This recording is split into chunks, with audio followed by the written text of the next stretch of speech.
자, 한국사 따라잡기 3권, 조선시대부터 대한제국까지 우리 상하 어떤 이야기부터 해보고 싶습니까? 어, 여기서 혹시 그 이야기를 하는 거예요? 그, 너가 뭘, 뭐, 궁금한 점, 뭐, 잘 모르겠는 점, 아니면 이 책과 관해서 뭐, 이야기해보고 싶은 점, 뭐든 괜찮지. 너가 어쨌든 이 책과 관련돼서 어떤 토의 주제를 갖고 얘기해볼 건지. 아, 전 질문 같은 걸로 하는 줄 알았는데. 상관없어. 질문해. 상관없어요? 뭐 하고 싶은 대로 해. 그럼 혹시 대금아, 여기서 너가 가장 중요하다고 생각하는 사건이 뭐야? 임진왜란. 임진왜란? 그럼 그 임진왜란의 의의와 한계는 뭐였던 것 같아? 의의가 뭐야? 의의는 약간, 인지라는 의미가 뭐, 어떤 의미가 있는지, 어떤 특징이 있는지, 뭐, 인지라는 우리 사회에 어떤 영향을 끼쳤는지, 역사적으로 어떤 가치가 있는지, 뭐 이런 걸 의의라고 합니다. 의미. 임진왜란이 조선시대 때 일어난 거의 첫 번째로 큰 전쟁이었었고, 응. 되게 많은 피해를 입었지만, 이순신 장군 사람이 이순신 장군님 같은 사람이 나올 수 있던 사건이지. 음. 내가 생각하는 가장 큰 사건은 세종대왕이 여러 가지 한글도 만들고 출국이 그건 장영술이 만들었지만 세종대왕 왕 때 많은 과학기술이 발전됐던 점이에요. 왜냐하면 그럼으로써 대한민국이라는 나라의 이름도 지금 알려져 있는 거고 약간 그때 세종대왕이 그 과학기술만 발전시킨 게 아니라 좀, 음악, 학문, 문학도 정치. 발전시키고 그전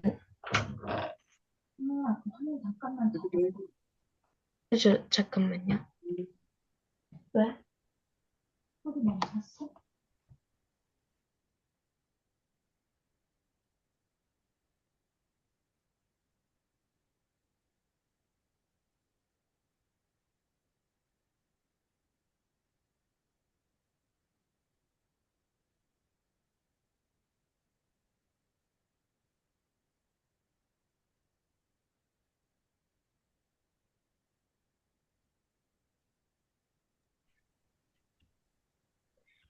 나는 그 세종대왕이 약간 많은 업적도 발전시키고 대마도 정벌을 나섬으로써 그 약간 조선시대 국민들에게 약간 되게 큰 이익을 줬잖아. 그럼으로써 약간 우리 시대까지 발전이 되고 그런 게 이익이라고 생각해. 아, 음, 그리고 궁금한 점은 약간 성리학의 뜻이 뭔지 모르겠어요. 성벽? 성리학. 성리학이 이해가 잘 안 가. 공제가 만든 거 아니야, 성리학은? 얘 덕, 이런 게 중심이 되는 거 아닌가? 효, 그런 게 중심이 되는 학문 아닌가? 자, 또, 또 그리고 약간 여기서 세조 있잖아요. 음, 응. 그 세조가 약간 어떤 왕을 죽이거나 그러면서 왕이 놀랐는데 약간 세조가 왕을 되면서 왕이 됐, 왕이 됐을 때 왜 그렇게 세조가 왕을 죽이면서까지 그렇게 왕위에 올라야 했는지 그런 게 살짝 궁금. 안 죽였으면 또 나중에 반란이 일어날 수도 있지. 또 단종을 중심으로. 아예 모든 걸 막아버린 거지. 반란의 기틀 아예 다 막아버린 거지. 끝났어요. 네. 자, 우리 지금, 상하가 나눈 이야기들 중심으로 해서 먼저 우리가 한번 살펴보고, 그 다음에 또 대금이 이야기 넘어가도록 하겠습니다. 그래서 여러분이, 지금 보니까 어쨌든 세조 임금에 대한 이야기, 성리학에 관한 이야기, 세종대왕에 관한 이야기, 임진왜란에 관한 이야기 등 커다랗게 이제 네 꼭지 정도의 이야기를 했기 때문에 조선시대로 우리가 살펴보는 데서 이 네 꼭지가 다 중요한 부분이어서 하나하나 우리가 좀 이렇게 살펴보고 넘어가도록 하겠습니다. 그래서 먼저 우리 거꾸로 이제 우리가 가보도록 하겠습니다. 그래서 이 세조라는 임금을 어떻게 볼 거냐라는 부분들의 이야기가 있는 거야. 그래서 우리가 이제 그 세종과도 연결되는데 세종의 치하에서 아주 커다란 업적을 많이 달성을 했어. 근데 이제 세종이 잘 못한 일이 뭐냐라고 했을 때 그 잘 못한 일로 꼽는 일들 중에 하나가 바로 이른바 후계인데 세종은 몇째야? 혹시 알아? 둘째, 네. 셋째 아들, 셋째 아들. 그래서 당시에 세종이 셋째 아들이었기 때문에 왕위 계승 순서로 봤을 때는 밀렸다는 거야. 원래 네, 세종이 아니라 원래는 첫째, 첫째인 아, 양녕대로. 양녕대군. 그때 이제 대군은 이제 그 뭐야 임금이 될 그런 왕자를 뭐 대군이라고 그랬는데 요 세종은 어렸을 때는 충령이었죠, 충령. 그래서 양령, 효령, 충령 이렇게 있었는데 양령대군이 있었는데 그 양령대군이 공부 열심히 안 하고 좀 이렇게 뭐야 맨날 놀기만 했어. 놀기만 했다. 그래갖고 이제 어쨌든 양녕대군이 내쫓기고 세종이 왕이 올렸고 결과적으로 그 세종이 태평천하를 이루었고 커다란 업적을 얻었고 그래서 그 세종의 아버지가 누구야? 세종이 세종, 세종이야. 세종, 세종. 세종에 관해서는 평가가 엇갈려. 극과 극이야. 한 몇십 명 죽였으니까 맞는 걸지, 또 전부 다 세종이라고? 성계도 다 없애버리고 그러긴 해. 형제들도 그렇고 해서 태종이 상당히 이제 권력 중심적인 어떤 그런 인물이고 권력 투쟁에 섰던 인물이고 하지만 또 한편에서는 태종이 이렇게 화끈하게 정리를 해줬기 때문에 그 정리된 가운데에서 세종이 태평성대를 구가할 수 있었다라고 평가하는 사람도 있어. 그런데 어쨌든 결과적으로는 태종이 첫째인 양령을 꺾고 셋째인 세종을 올림으로써 결과적으로는 아주 좋은 선택을 했다는 거야. 근데 이 세종은 누굴 선택한 거야? 문종이야. 문종을 선택, 문종. 첫째 아들이지, 문종이. 이 첫째 아들 문종이 사실은 뛰어난 아들이긴 했어. 근데 결정적으로 어떤 문제가 있었어? 병약해요. 병약한 아들이었대, 병약. 이 병약한이라는 어떤 그런 부분들의 리스크가 있었는데 문종은 어쨌든 그 왕위를 앉혔고 결국은 이 문종이 너무 이른 나이에 죽게 된 거지. 그러면서 이제 문종이 아들이었던 누가? 단종. 단종. 단종이 결국은 이 어린 단종이 왕위에 오르게 되는 것인데 세종 입장에서 보면 이 단종은 무슨 사이? 손자. 손주, 손자, 손자. 그리고 바로 이 문종 다음에 이제 오는 게 세종. 이 세조인데 세조는 문종의 동생이지, 동생. 동생이고 단종 입장에서는 작은 아버지, 삼촌, 삼촌. 작은 아버지, 작은 아버지. 그리고 단종은 세조 입장에서 보면은 조카야, 조카. 조카였다. 그래서 이제 이거를 이 사건을 어떻게 해석할 거냐라는 분에서 여러 가지가 있는데 그냥 욕심 많은 삼촌이 권력에 눈이 먼 삼촌이 조카를 내쫓고 한 어쨌든 이런 그 뭐야 비윤리적인 폐륜을 저지른 거다. 라는 그런 시각도 있어. 또 다른 시각은 사실은 이 태종이 왕이 되는 과정에서 뭐가 문제였냐면 물론 그 위에 이제 정종도 있고 그 앞에 이제 누구? 세종. 태조, 태조 이성계였는데 이성계가 조선을 세울 때 혼자 조선을 세운 게 아니야 사실. 네, 신사대부랑 같이 썼잖아. 바로 신진사대부와 협력해서 이 태조 이성계는 힘, 파워를 제공하고 신진사대부가 머리, 정치를 제공하고 이 두 가지가 합쳐져서 조선을 세웠다는 말이에요. 이 신진사대부 중에 가장 대표적인 인물이 누구? 정몽주, 정도전. 정도전. 그러면서 이 정도전이 꿈꾸는 나라가 있었어. 정도전이 꿈꾸는 나라는 재상의 나라. 재상은 오늘날로 말하면 장관, 총리. 그래서 이 신진사대부와 같은 훌륭한 재상들이 그 공부 열심히 한 사람들, 그 사람들. 그리고 그 사람들은 관리로서 차근차근 승진해서 그러한 그 연습 훈련이 된 사람들. 이런 재상들이 그리고 재상들은 몇 년마다 이렇게 바뀐단 말이야. 그렇지만 이 훈련되고 뽑힌 능력 있는 이 재상들이 중심이 되어서 나라를 다스리는 게 그 나라가 좋은 나라라고 생각한 거야. 정도전. 근데 태종은 이거 왕이 중심이 된 왕, 나라. 아니 이거는 이씨의 나라 우리 아버지가 나라에서 니들이 나라에서 그냥 왕의 나라고 신하 너희들은 그냥 왕이 시키는 대로만 하면 된다. 라는 부분에서 이거를 왕의 나라로 볼 거냐, 누구의 나라로 볼 거냐, 재상의 나라로 볼 거냐라는 부분에서 끊임없는 사실은 갈등이 있었다. 그러니까 왕과 신하들은 협력 관계이기도 하지만 사실은 뭐라고? 갈등 경쟁관계. 관계이기도 하더라고요. 그래서 역사를 쭉 놓고 보면 왕이 잘났으면 왕권으로 확 돌려. 근데 왕이 시원치 않으면 오히려 왕은 그냥 얼굴마담이고 그 신하들이 오히려 더 중심이 되어서 일들이 진행된다. 그래서 정도전의 생각은 뭐냐면 이 왕은 훌륭한 왕이 나올 수도 있지만 이게 자식들한테 물려주는 거라서 이게 저기가 되는 게 아니잖아. 검증되는 게 아니잖아. 능력이 시험되는 게 아니잖아. 그러다 보니까 이 왕은 랜덤이야, 랜덤. 잘난 왕이 있었지만 못난 왕도 있었다는 거야. 그러니까 왕한테 그 나라를 맡기는 것은 정도전이 보기에는 아주 뭐한 거야? 위험천만한 거야. 리스크가 있는 거야. 이해가? 정도전 입장이? 네. 그에 비해서 네. 아까도 сказ지만 재상은 이 사람들이 재상에 오르기까지 영의정, 정의정, 좌의정, 우정에 오르기까지 이 사람들이 그냥 운 때문에 오른 게 아니잖아. 분명히 실력이 검증된 거잖아. 그래서 재상의 나라를 꿈꿨기 때문에 근데 어쨌든 태종이 왕이 되면서 바로 이런 정도전 이런 애를 다 휩쓸어버린 거잖아. 자기 왕자들만 휩쓴 게 아니라 어? 이런 재상 이런 애들 다 휩쓸어버린 거고 철저한 왕권을 강화시킨 거란 말이야.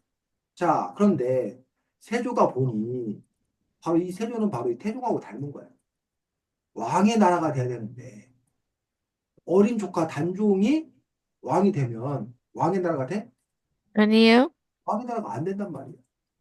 어? 뭐 김종서라든가 이런 몇몇 신하들에 의해서 휘둘려진다는 얘기야. 그 꼴을 못 보는 거야. 그러면서 이게 우리 이시조선이다. 강력한 왕의 나라가 돼야 된다. 나는 그런 생각이었고 그래서 내가 왕이 돼야 된다. 나는 그러한 명분을 갖고 있었다는 거야. 그래서 세조의 어떤 그런 그 집권을 아까 말했듯이 개인적인 욕심, 탐욕으로 볼 것인지 아니면 오히려 왕권이 휘둘리는 어떤 그런 상황에서 왕권을 강화하려는 어떤 그런 노력으로 볼 것인지 그거에 대한 평가는 대금이나 상하의 몫이라는 거예요. 이해가? 네. 그러면서 이제 이 세조가 그런 꿈을 가졌을 때 이 세조를 도운 사람들이 있어, 도운 사람. 그리고 이 세조에 뭐 하는 사람들이 있어? 동조한 사람. 공조. 하고 오히려 안종의 편을 끝까지 든 사람도 있었지. 그러면서 이제 그 유명한 누구 이야기? 누구 그 이야기? 사육신과 생육신? 사육신과 생육신 이야기가 나오는 거야. 사육신, 생육신이 뭐야? 상아. 대금이. 사육신은 그 단종을 지키려다 죽은 사람들이 생육신을 살아있었는데 벼슬을 안 하는 사람들이더라. 그렇지. 이 사가 죽을 사자고. 생은 살생자야. 육은 여섯 음. 자, 여섯 명의 신하, 여섯 명의 신하 각각. 근데 세조에게 협조하지 아는 사람들. 않고 죽으면서까지 협조 안 했던 사람은 사육신. 죽기까지는 않았지만 그래도 세조에게 협조하지 않았던 단종의 의리를 지켰던 것들은 생육신. 인걸 볼 수 있다는 거죠. 그리고 이 세조를 도왔던 인물들 중에 이제 유명한 인물이 바로 요 인물. 누구? 신숙주. 신숙주. 신숙주라는 인물이 있어. 이 신숙주라는 인물 때문에 생겨난 이야기가 무슨 이야기? 숙주나무 얘기 알아? 숙주나무를 알아 몰라? 알아요. 알긴 뭐 하고 있어, 숙주가?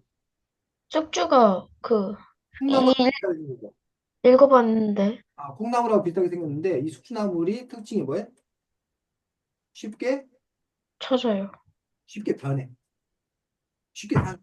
그래서 요 이름이 바로 이 신숙주의 이 변신. 뭐 이거에 뭐 유래됐다는 어떤 그런 썰까지 있을 정도로 신숙주가 이제 요걸 이제 많이 먹게 되는 또 그런 부분을 볼 수가 있는데 어쨌든 요 세조의 이 부분들을 어떻게 볼 것인 건가라는 부분이고 자 여기서 이제 이 사육신 생육신이 그럼 왜 세조한테 협조하지 않냐고 끝까지 단종을 여겼느냐 바로 자연스럽게 뭐와 연결돼? 성리학. 성리학. 심리학과 연결된다. 그래서 우리 고려는 불교 국가였어. 우리 통일신라도 불교 국가였고 고려도 불교 국가였어. 고려가 멸망한 여러 가지 이유가 있는데 그 중에 하나가 바로 이 불교 때문에 불교 경제가 너무나 나라 경제 전체를 갉아먹는 어떤 그러한 절대적인 힘을 갖고 있다 보니까 절대적으로 또 이렇게 부패하는 그런 그 문제가 생기면서 어떤 고려에서 이제 조선이 세워지면서 바로 이 새로운 나라를 세운다는 것은 그 전에 뭔가 문제가 있다. 그걸 뜯어 고쳐야 된다. 라는 걸 명분으로 내쓴단 말이야. 그러면서 이들은 숭유 억불 정책을 취해. 숭유 이게 억불이 뭐야? 없고 유교를 숭배하고 응, 유교를 억압해라. 충성해서 불교를 뭐한다? 억압. 억압한다. 이건 불교를 탄압한다. 이 숭유 억불 정책이 바로 조선의 기조였다. 조선은 그 유교는 공맹사상을 기초로 해. 공자 공맹사상과 맹사사장. 맹자의 사상을 떠받드는. 그래서 추녀사상, 추녀사상. 국가에 뭐하고 충성하고 부모께 효도하고 그거를 그런 부분들이 이제 가장 중요시 여기는 그 부분들이 이제 그리고 우리가 흔히 말하는 인의예지신이라고 얘기하는 어질고 의롭고 뭐 예의 바르고 뭐 이런 인의예지신을 중요시 여기는 것들이 유교의 어떤 그런 가장 기본적인 사상 생각인 것도 볼 수가 있다는 거예요. 그런데 나중에 유교가 이제 쭉 내려오는데 유교 역사가 쭉 내려오는데 주자 주자라는 그 주희야 주희. 이 공자 맹자에서 다 뭘로 끝나게 보니까 공자, 자, 자, 주자 자, 다 자로 끝나는데 자는 무슨 뜻이야? 학자. 선생님이야 선생님. 어, 공시성을 가진 선생님. 맹은 맹시성을 가진 선생님. 그래서 대금이가 중국의 위대한 학자가 되면 뭐라고 불려? 정자, 대장. 정, 대자. 정자.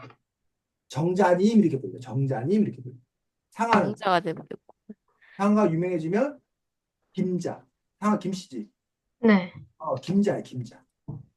김자님 이렇게 부르면 김자 이렇게 부르면 그래서 어쨌든 주자 주의가 근데 이 유교 사상이 내가 뭐라고 해야 되나 이 우주 만물의 어떤 그런 철학적인 부분이 상대적으로 좀 부족해.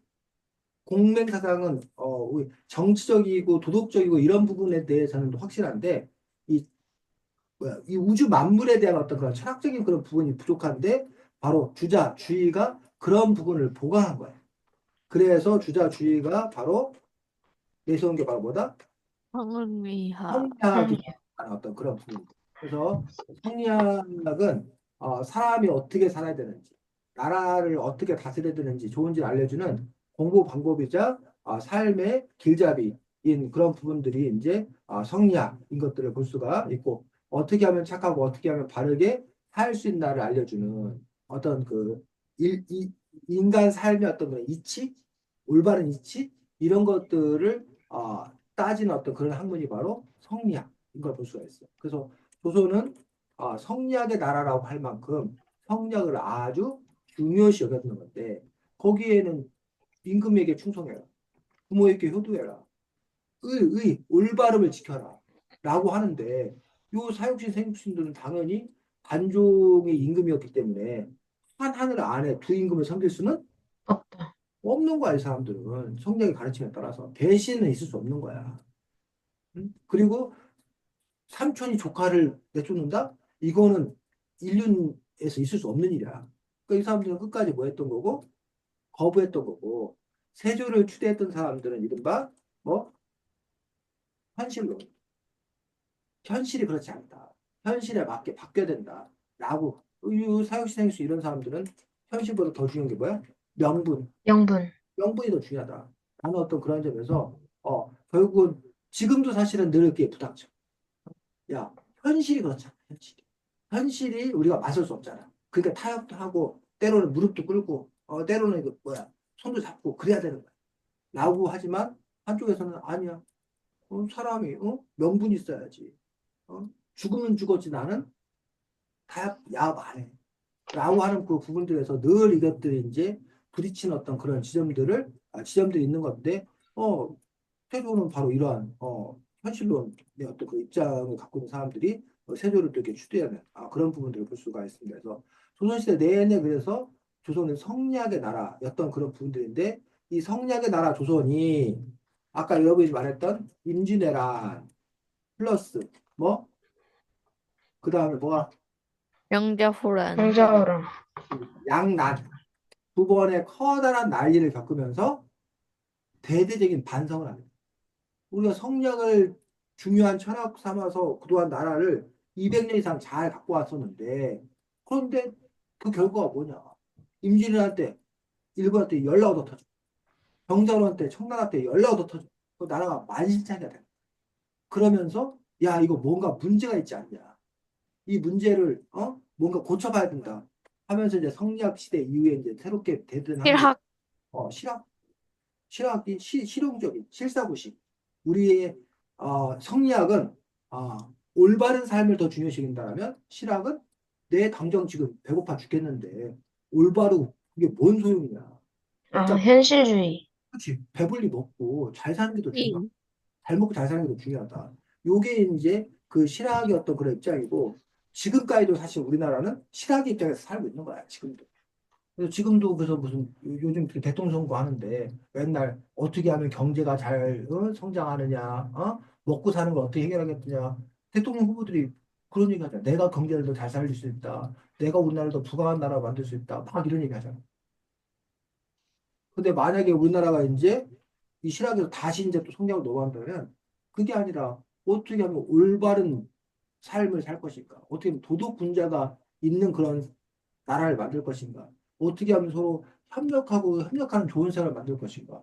이런 얘기를 하는 사람은 없어. 근데 누군가 이런 얘기를 한다면 사람들이 그랬지. 무슨 도덕군자냐. 현실을 모른다. 막 이렇게 욕을 하겠지. 근데 어쨌든 그럼에도 불구하고 그 시대의 어떤 그런 흐름에서 보면 중요한 어떤 그런 사상들이 있다는 거야. 그래서 그런 점에서 나중에 어쨌든 그 신학으로 바뀌게 되는 그런 부분을 볼 수 있는데 자, 성리학이 대략적으로 이렇게 가닥이 좀 잡혀? 네. 그런 부분들을 볼 수가 있고, 자, 성리학의 국가였고, 그 다음에,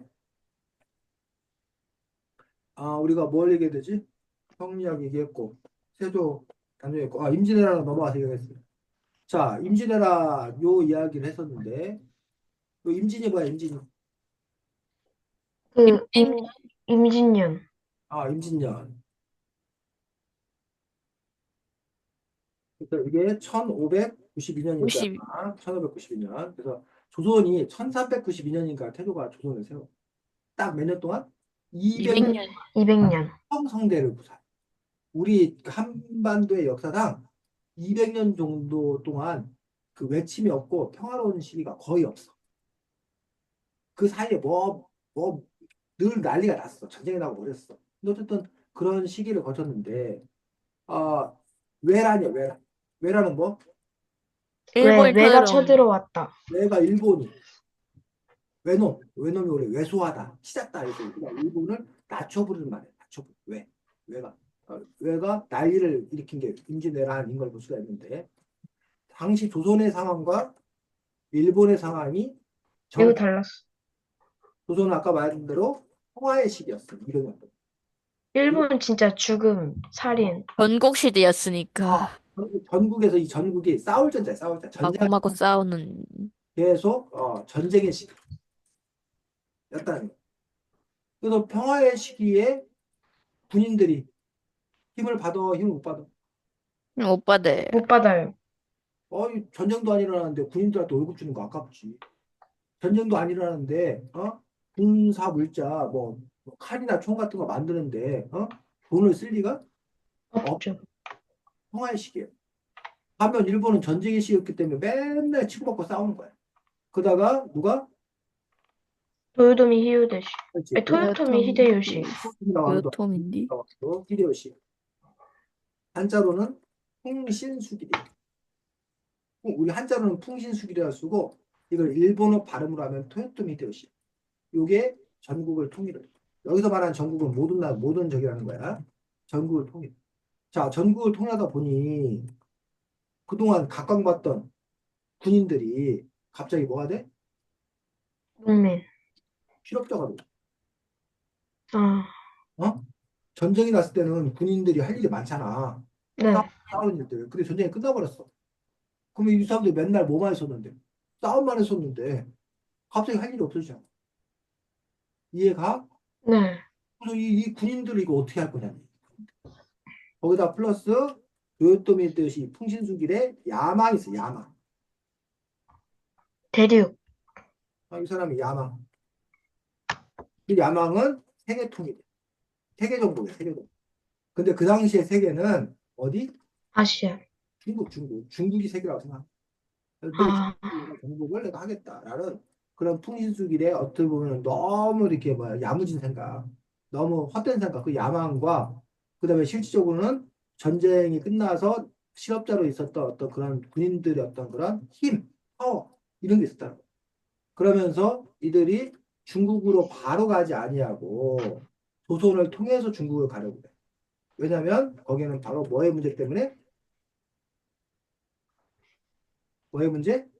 보급. 보급의 문, 자, 보급의 문제라는 게 무슨 말이에요? 보급이 약간 잘 안 된다고 생각해. 일본에서 약간 식량 같은 것도 지원해주고 해야 되는데 그렇지. 중국까지 배 타고 가면 군인들이 먹어야 싸울 거 아니야. 네, 전쟁이 하루 이틀 하는 것도 아니고 자기들이 먹을 거를 다 쌓아 짊어지고 다닐 수 없는 거 아니야. 또 전쟁을 하다 보면은 군사들 지칠 거 아니야. 네. 교체해줘야 될 거 아니야. 어? 그 군대에서 내가 지금 막 싸우는 것도 중요하지만 사실 이 보급을 어떻게 하냐의 문제도 아주 중요한 문제야. 그래서 요즘에 전쟁은 돈이 한다는 얘기가 바로 돈이 있어야 계속 뭐 해줄 수 있기 때문에 지원. 지원 이번. 보급이 해줄 수 있기 때문에 돈이 없으면 지원 보급이 안 되기 때문에 처음에 뭐 잘 싸운다고 이 전쟁이 되는 게 아니라는 거야 기본적으로. 근데 이 보급의 문제 중요한데 그래서 바로 이 조선을 그 뭐야 기지로 삼아서 보급 기지로 삼는 거야. 그래서 저기도 약간 마찬가지. 그 미국이랑 6.25 전쟁할 때 미국이 일본을 보급기지로 썼잖아요. 그렇지. 그 덕분에 일본이 패망했다가도 그 6.25 전쟁 때 보급 기지로 되면서 그 물자 이런 걸 다 제공했기 때문에 일본이 다시 일어서는데 한국 전쟁, 남북 전쟁 아주 결정적 기여를 했던 게 사실이지. 역사적으로 봤을 때. 그래서 이런 보급 문제도 있고 하기 때문에 바로 이른바 이 얘기를 해. 뭐? 무슨 얘기 한다고?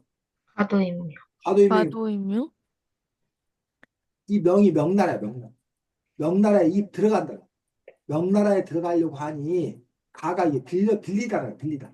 도가 길도자야. 그러니까 길을 빌게 달라는 소리인가 봐. 비켜라. 에 들어가는 길을 뭐해라? 비켜라. 내가 지금 명나라를 치러 가니 너네가 길을 내놓으라는 거야. 근데 이게 단지 길을 빌려주러가 아니라 너희들이 앞장서서 명나라 치러 가는데 내 부하가 돼서 따라오라는 거야. 니들이 앞장서라는 거야. 자, 당시 명나라와 조선의 관계는 뭐였다? 좋았다. 해주. 사대주, 사대주. 사대주가 뭐야? 명나라가 형이고 조선이 동생이에요. 근데 그건 형제국가지. 그건 형제국가지. 아, 명나라가 왕이고 조선이 신하임. 아, 뭐 왕과 신하까지는 아니더라도 그러니까 사대주의는 이렇게 완전한 수직 관계는 아니고 그렇다고 수평 평등 관계도 아니고 약간 대각선적인 관계라서 사대주의. 그래서 우리가 명나라를 또 받드는 거야. 그리고 대표적으로 뭘 생각하면 되냐면 조선의 왕이 책봉이 되잖아. 그러면 조선의 왕이 딱 돼. 상하가 왕을 하기로 했어. 그러면 바로 상하가 왕이 되냐? 그게 아니야. 명나라에서 허락. 명나라에 우리 상하를 왕으로 앉히려고 합니다. 괜찮을까요? 라고 물어봐. 그러면 명나라에서 그래 오케이 그럼 상하가 왕이 되는 거야. 근데 대금이를 우리 왕으로 앉혀도 될까요? 했더니 명나라에서 싫은데 이러면 대금이를 왕으로 앉히지 못하고 대금이 아웃 그 다른 사람 왕으로 앉혀야 돼. 음. 근데 이제 식민지하고 다른 건 뭐냐? 식민지는 중국에서 그냥 야 너 상하를 왕으로 이렇게 보내는 거야. 아니 상하를 왕으로 해 라고 지명을 하는 거야. 근데 중국이 지명하진 않아. 이 사대주의. 약간 돌려먹기식? 그러니까 우리가 추천하는데 중국이 최종 결정을 하는. 그 대부분은 그냥 뭐야? 대부분 다 오케이를 해. 특별히 우리가 올린 거에 대해서 노하는 경우는 거의 없어. 특별히. 근데 어쨌든 사대주의는 그렇다는 거야. 또 하나 사대주의는 뭐냐? 우리가 저기 바쳐. 우리의 특산물이나 이런 걸 바쳐 중국에. 그 일방적으로 바치면 그건 식민지야. 근데 우리가 뭘 바치면 중국은 그거에 합당한 거를 또 뭐해? 줘야 돼. 뭐 줘. 그래서 조공을 바치면 뭘 줘? 답례품을 줘. 주고 네. 이해가? 이게 네. 식민지 때는 일본이 그냥 우리 걸 그냥 뭐 한 거야? 그냥 수탈, 뺏어가고 그냥 끝나는 거야. 근데 이런 식민지 관계가 아니기 때문에 우리가 뭘 갖다 바치면 얘들이 뭘 줘. 그래서 이런 조공 외교라고 그러는데 조공이에요. 조공을 통해서 외교 관계 아니면 조공을 통해서 이제 그 뭐야 물물이 교환되는 그런 부분들을 볼 수가 있는 것들이 또 이 명나라 조선 사이의 그런 사대주의였던 그런 부분들이고 그래서 조선은 명나라를 어쨌든 섬긴단 말이에요. 그리고 그 조건은 뭐냐? 조선은 명나라를 섬기고 반대로 명나라는 조선을 뭐 해주고 지켜주고. 돌봐주고 이러한 계약 관계야. 그래서 안 좋은 얘기야. 그 무슨 어른들 그 막 가는 나이트 클럽이나 뭐 이런 거 있는 거 혹시 알아? 네. 마시고 춤추고 막 이런 나이트 클럽 같은 데 있거든. 네. 거기 가면 조폭, 조직폭력배들이 좀 있어. 그럼 그 나이트 클럽 사장님은 조직폭력배들한테 돈을 바쳐. 어? 근데 그 돈을 그냥 바치는 게 아니라 근데 그 나이트 클럽에 무슨 어떤 사람이 와갖고 행패 부르거나 그러면 누가 이 조폭들이 와갖고 뭐 해줘? 그 행패 부리는 사람을 제압을 해줘.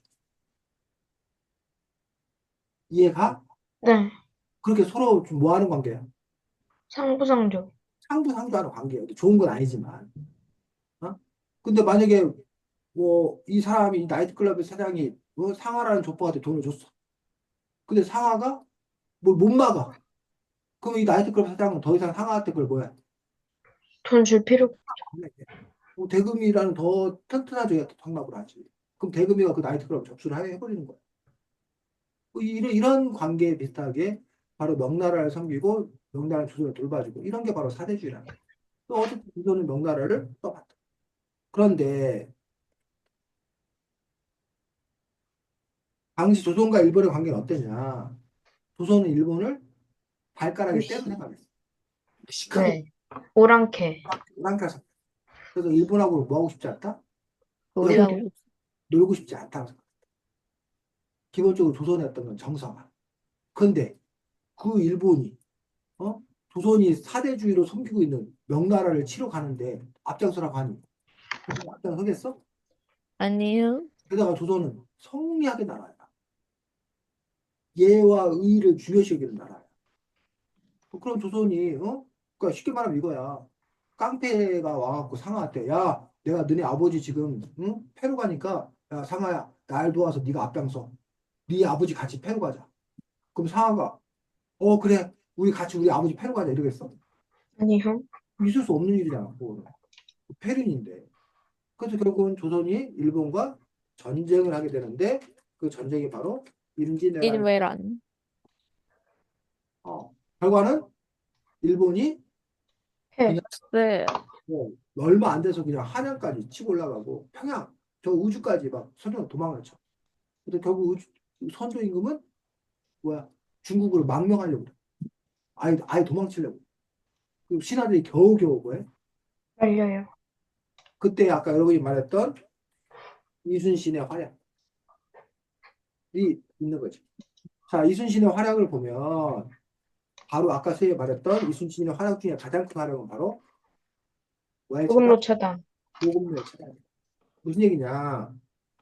그 당시 우리나라 예, 길, 길 같은 것들이 잘 나 있었어? 잘 안 나 있었어? 잘 안 나 나이스어요. 있었어요. 길이 형편없었어.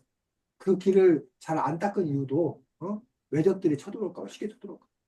즉 도로가 넓으면 오늘날도 마찬가지야. 도로가 넓으면 길이 잘 닦여 있으면 탱크들이 몰고 오기가 쉽잖아. 근데 만약에 도로가 아주 좁고 저기 하면 탱크들이 못 올 거 아니야. 그 당시에도 우리나라는 산길도 많고 막 하기 때문에 말들도 달리기도 힘들고 대규모 병력 이동하기도 힘들었다는 얘기야. 근데 어쨌든 뭐 군인들이 간다고 쳐. 근데 나중에 그 보급 부대는 식량을 이렇게 싣고 수레에 싣고 이렇게 옮겨야 될 거 아니야. 근데 육로를 통해서 가는 거는 너무 시간이 오래 걸려. 그래서 원래는 이 남해 바다를 거쳐서 서해 바다로 이렇게 올라가서 한양이나 이런 데다가 배로 이렇게 그것들을 보급을 하려고 했단 말이야. 근데 그 아랫부분을 누가? 이순신. 이순신이 차단을 한 거야.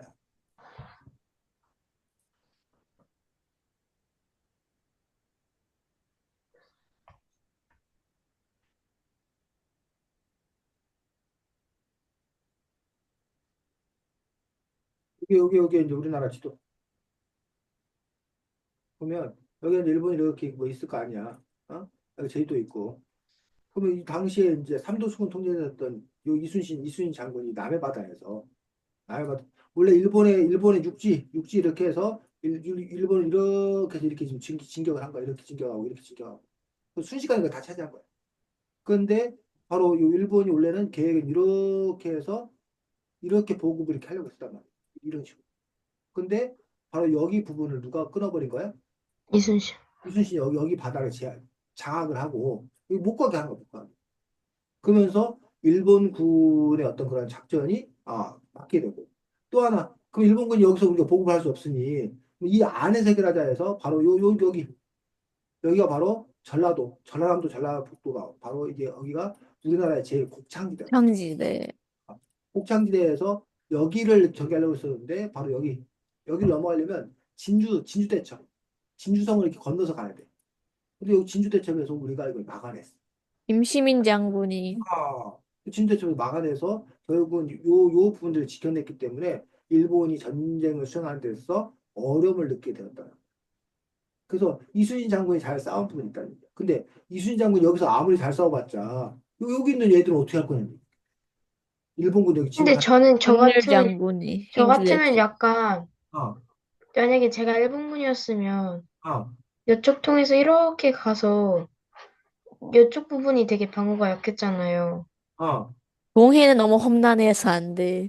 동해 같은 경우는 그 바다 자체가 이렇게 그런 그 항구나 이런 것들이 발달하지 않았던 그런 측면도 있고 동해 쪽에서 이렇게 가기가 또 어려웠던 그런 측면도 있었다고 합니다. 어쨌든 일단 제주도부터 점령해 놓는 게 나았을 것 같아요. 일본이 만약에 진짜 침략을 하려 했어. 뭐 쓸모가 없었지 않을까? 그런 부분이 있었고 그래서 그 다음에 바로 누구의 활약? 의병의 활약. 의병의 활약이라는 소리 있어. 의병들이 곳곳에서 이제 일본과 맞서 싸움으로써 의병들의 어떤 그런 부분들은 이른바 게릴라 전술 알아? 치고. 어, 네, 치고 빠지고. 그 지역을 너무 잘하는 거예요. 소규모의 어떤 그 급속한 어떤 그런 전개에서 또 빠진 어떤 그런 타격을 입히는 어떤 그런 부분으로서 의병의 활약들. 그 다음에 뭐 명나라가 뭘 파병해? 원군을 구원군. 지원군을 파병. 자, 그 명나라는 지원군을 왜 파병했을까? 조선이 무너지면 자신까지 위험해질 수 그렇지. 있으니까. 조선이 무너지면 결국은 일본이 중국 쳐들어온다는 거 아니었어? 그럼 중국 본토에서 싸우면 힘들단 말이야. 어? 중국에서 싸우는 것보다는 뭐야? 조선에서 싸우는 게 자기들의 피해를 줄일 수 있는 길이라는 거야. 그래서 지원군을 파병한 것들이 하나 중요한, 또 하나 중요한 이유는 아까 선생님 앞에서 쭉 설명했지, 여기. 뭐, 명나라 조선 도와줘야 되니까. 이게 사대주란 말이야. 명나라 조선을 도와주고 세계가 지켜보고 있는 거야. 만약에 조선이 위험에 처했는데 명나라 조선을 안 도와줘봐. 그럼 다른 나라들이 앞으로 명나라를 섬겨 안 섬겨? 안성계. 안 섬기지. 야, 쟤 봐라. 우리 어려울 때도 그럼 쟤는 안 도와주겠네? 그럼 우리가 쟤를 섬길 필요가 없지. 우리가 살 길을 찾아야지. 이렇게 한다는 거야. 그런 여러 가지 이유로 명나라가 지원군을 파병을 하였고, 물론 우리 입장에서는 명나라의 지원이 뭐 전폭적인 지원이 아니었기 때문에 불만도 있었지만 하지만 어쨌든 명나라 입장에서는 이 지원군 파병 때문에 명나라 경제가 휘청거려. 군대를 파병한다는 건 많은 돈이 드는 거고 많은 정치적 부담이 있는 일이에요. 그래서 결국 나중에 이 명나라가 윤제를 하는데 파병했던 어떤 그런 부분을 극복하지 못하고 결국 나중에 그 뭐야 청나라에게 나라를 빼앗기게 되는 그런 일들이 벌어지게 되는데 그 부분들이 바로 이 명나라 지원군 파병들도 한 요인이 되는 또 그런 부분을 볼 수가 있다는 거지. 어쨌든 이런 식으로 해서 결국은 임진왜란이 어떻게 끝나냐면 이 도요토미 히데요시가 뭐해? 사망해. 사망. 사망. 하게 됨으로써 도요토미 히데요시의 야망 때문에 시작된 일인데 이 문제 일으킨 사람이 죽어버리니까 더 이상 전쟁을 해야 될 어떤 동력을 잃게 돼. 거기다가 이제 뭐 정권 네,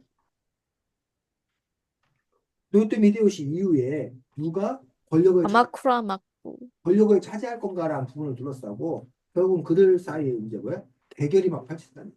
그러니까 조선에 신경 쓸 틈이 없어요. 없는 거야 지금. 그러니까 빨리 돌아가기 바쁘다는 얘기.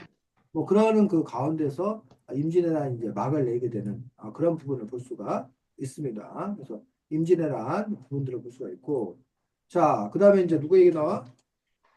세종의 세종의 저 업, 얘기. 자, 임진왜란 때 왜 세종 그 이길 수 있었냐? 이순신이 왜 이길 수 있었냐? 라는 부분들 중에 하나가 바로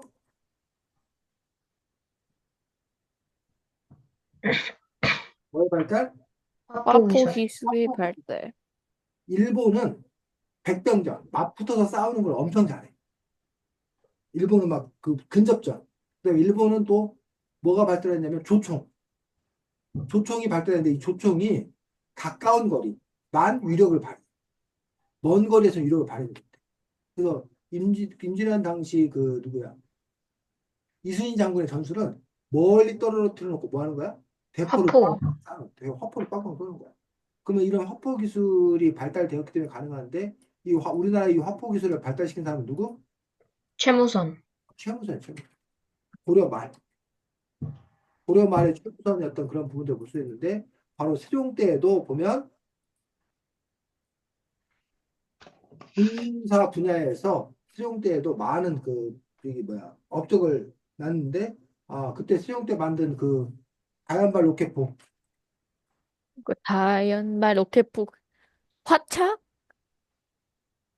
아, 신기는 신기전. 이런 기술을 갖고 있 이거는 화살, 이거, 미사일 같은 거잖아. 막 수백 발씩 나가는 그 화살인데 그 로켓 원리를 통해서 나가는 그런 것들을 갖고 있었기 때문에 이런 것들을 비롯해서 어떤 이런 군사 어떤 그런 무기가 있었기 때문에 나중에 그것들이 이제 승리 원동력이 되는 그런 걸 볼 수가 있고 뭐 아까 말했듯이 훈민정음 창제가 어쨌든 세종대왕의 가장 커다란 업적으로 손꼽히는 거고 그다음에 치국이 뭐 자경록 등 과학기술의 발달 또 악음악 박연을 시켜서 악을 뭐 정리한다던가 아니면 이제 뭐 사군육진 김종조 장군을 시켜서 사군육진을 배척하게 한다던가 진짜 사회 시간에 이거 사군육진 진짜 어, 맨날 외우라고.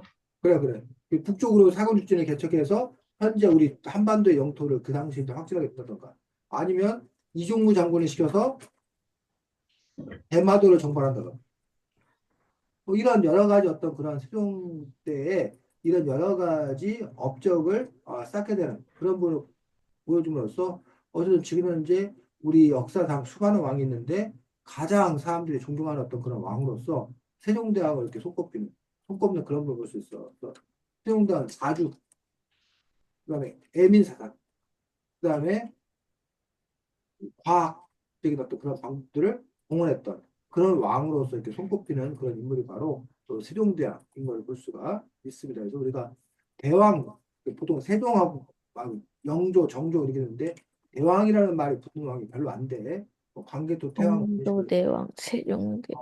세종대왕이 이렇게 붙고 나중에 이제 조선 후기에는 정조대왕 정도가 대왕이라는 어떤 그런 왕을 붙이지 대부분은 이렇게 붙이지 않는데 어떤 세종이 이렇게 가장 또 훌륭한 왕으로 손꼽히는 것들을 볼 수가 있습니다. 자, 이렇게 지금 우리 그 누구야 상하가 진행한 것들을 중심으로 해서 우리가 한번 쭉 살펴봤고 이제 대금이 네, 다 진행하면 되겠습니다. 네. 너는 성리학에 대해 얼마나 알고 있었니? 어, 어, 성이 난 약간 진짜 약간 불교랑 기독교랑 이런 건 되게 잘 알는데 성의학, 성리학 이런 거는 약간 옛날부터 약간 되게 관심이 유교 그런 것 쪽은 완전 잘 모르고 아예 완전 생소하던 거였어. 나도 이때 옛날에는 유교 성리학인 줄 알았어, 나도. 나도 유교랑 성리학이랑 진짜 성리학이랑 진짜 다 같고 그냥 조선시대 뭐 불교 뭐 그냥 다 같은 건 줄 알았어. 같은 거 진짜 맞아. 유교 같은 거 맞아요. 한 파트야, 성리학. 어. 유학 안에 한 파트로 성리학이 강조되는 게 음. 맞습니다. 너는 그 부주고개라 갓걸제들 알고 있었니? 아니, 나 진짜 여기 나오는 책 중에 사회 시간에 공부한 거 빼고 아는 게 한 개도 없었어. 나 이게 처음 봤는데, 무슨 말한 거야? 무슨 책? 네, 부주고개랑 갈걸제. 이게 어디 나와? 13쪽이에요. 13쪽에? 네, 갓걸제랑 부주고개. 아,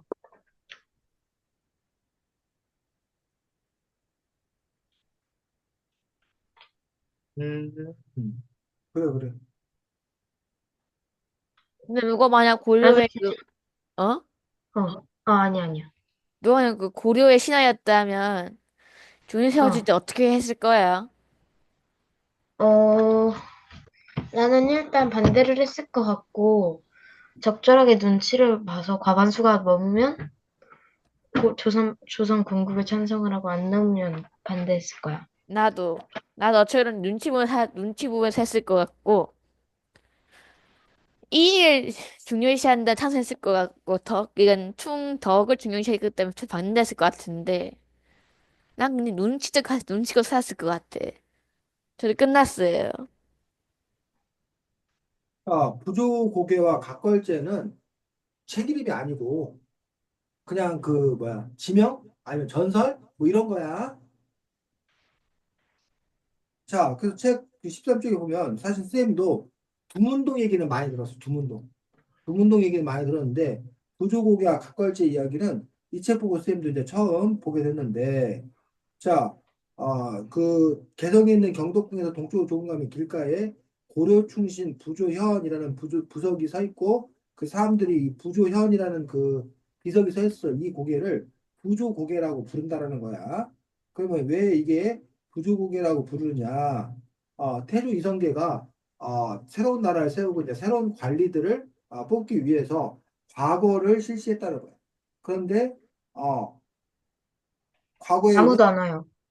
그다음에 봉합불지나 지금의 각걸지에다가 모두 갓을 걸어놓고 가 버렸기 때문에 그래서 이제 거기가 이제 각걸제라는 그런 이름이 붙었다라고 얘기를 하고 있고 과거에 응시한 사람이 없어서 개성 사람들이 하나여 과거 응시를 금하고 선비의 가족들을 모두 잡아들여 가두어 버렸다라고 얘기해서 그래서 이제 요 것들을 부조 고개라고 하는데 이 부조가 조선에 뭐 하지 않는다?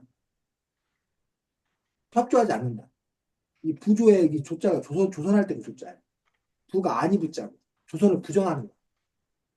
이해가? 네. 네, 또 각걸제라는 이름은 갓을 걸어놨다고 해서 우리말로 갓을 걸어놨다고 해서 각걸제고. 그 갓을 걸어놨다는 얘기는 내가 너희들 정부에 뭐 하지 않겠다? 협조하지 않겠다. 그다음에 이제 이 두문동 얘기는 뭐냐면 동네 이름이야. 두문동이라는 동네에 선비들이 우리 그 조선에 협조 안 할 거야. 라고 하고 다 이 두문동에 들어가서 그냥 산 거야. 그래서 여기서 이제 조선 정부가 화가 나니까 이 두문동에다 뭐 해버린 거야? 불을 질러버린 거야. 그래서 그 두문동 충신들이 그냥 뭐야? 불을 타 죽은 거야. 그런 식으로 이 새로운 조선에 대해서 반발하는 그런 사람들이 많았다. 그럼 새로운 조선에 대해서 반발하는 사람들은 왜 반발했냐? 그 사람들 역시 유학자죠, 유학자. 유교. 네. 그럼 그 사람들 입장에서도 뭐 자기들이 배운 게 임금께 충성하는 거야. 근데 자기들은 고려의 임금을 섬겼단 말이야. 근데 그 고려의 임금을 배신한 조선의 이성계를 자기들은 뭐야? 왕으로 인정할 수가 없다라는 거야. 자, 그러면서 그들은 끝까지 고려의 충신으로 남겠다. 라고 얘기를 했던 거고, 반면에 이제 조선에서는 고려 왕조가 문제가 있었으니 그거를 뭐해? 해방시키고 백성들을 위해서 새로운 왕조가 들어서는 게 맞다라고 어떤 그걸 주장을 한 거예요. 그래서 아까 선생님이 이제 공맹사상 했는데 맹자, 맹자의 사상 중에 뭐가 있냐면 역성혁명이라는 게 있어요. 역성.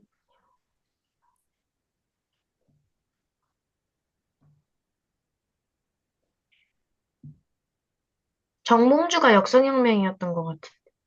역성혁명. 자, 이 역성혁명이 뭐냐면 이 여기 바꿀 역자야, 바꿀 역자. 성이 성자야. 우리 뭐 여기 김씨 씨, 박씨 하는 이런 성이야. 결국 역성혁명이라는 거 뭐? 성을 뭐 응, 한다? 바꾼다. 왕족의 송을 바꾼다. 그렇지. 그러니까 왕씨의 나라였는데 이씨의 나라로 바꾼다는 거야.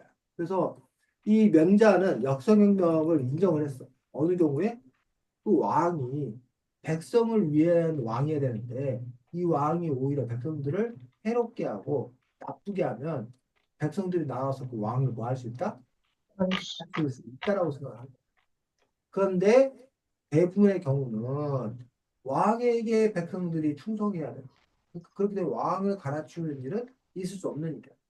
그래서 이게 이제 결국은 나라가 왕의 국가이냐, 누구의 국가이냐, 백성의 나라이냐, 라는 부분에 대한 생각이 다르다. 그 왕이 백성들을 잘 다스리는 게 왕의 역할이고, 그 왕을 백성들이 잘 어, 충성하는 게 그 관계가 좋은 관계라고 얘기하는데 과연 뭐가 더 우선이냐라고 하는 부분들에서 그 왕이 백성들을 잘 돌봤는데 그렇지 못한다는 왕으로서 역할을 못한 거고 그러니 그가 쫓겨나는 게 맞다라는 게 명자의 생각이고 하지만 대부분의 유학자들은 백성이 먼저 왕을 잘 떠받들어야 되기 때문에 왕을 바꾸는 것은 도저히 생각할 수가 없는 노릇이다라고 봤던 거고 오늘날은 당연히 뭐기 때문에 민주주의. 그 민주주의라는 말 자체가 뭐야? 국민이 거의 주인. 주인인 나라. 이건 당연히 백성의 나라, 국민이 주인 나라, 민주주의 국가인데 옛날에 민주주의 국가가 아니라 이른바 전제 정치 또는 왕정, 왕이 다스리는 왕정 국가였던. 그러다 보니까 이런 국민이 주인이라는 어떤 그런 민주적인 생각들을 가질 수는 없었던 그런 상황이었던 것들을 볼 수가 있습니다. 자, 대금이 다 했어? 아니면 더 할 거야? 다 했어요. 다 했고 시간도 다 됐고 그래서 우리가 한국 사람에게 3권에서 조선시대부터 대한제국까지 쭉 보는데 여러분들이 지금 우리가 조선 전기 그러니까 조선 전기와 후기를 가르는 중요한 기준점이 바로 이 임진왜란과 병자호란이라는 그런 부분들인데 사실 조선 후기 역사도 여러분이 잘 알 테고 또 근대 역사도 여러분이 잘 알고 역사를 잘 알아야 되는데 이 책 못 본 부분 나머지 한번 또쭉 또 잘 보고 우리가 또 다음에 또 그 다음 이후의 역사를 또 볼 기회가 있을 거라 생각이 듭니다. 그래서 어쨌든 이 역사라는 것들이 단지 옛날 얘기가 아니라 그 뭐야 계속 반복되고 되풀이되는 그런 부분들도 있기 때문에 그런 점에서 여러분들이 역사에 대해서 또 많은 관심을 가지셨으면 좋겠습니다. 자, 다음 주에는 책이 세상을 움직이는 작은 가루 이야기, 가루에 관한. 그래서 학문 분야로 치면 화학 분야, 지금 화학 분야. 네. 세상을 움직이는 작은 가루 이야기에 대해서 다음 주에는 함께 책을 볼 수 있도록 하겠습니다. 자, 지난주에 어린이날은 즐겁게 잘 보냈어? 네. 네. 마지막 어린이날이야? 아니면 아니야?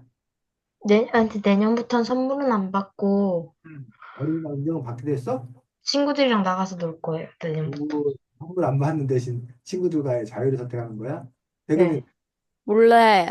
몰라. 그래, 그래. 자, 잘 지내시고 또 다음 주에 건강한 모습으로 보겠습니다. 수고 많았습니다. 안녕. 안녕히 안녕히 계세요. 계세요.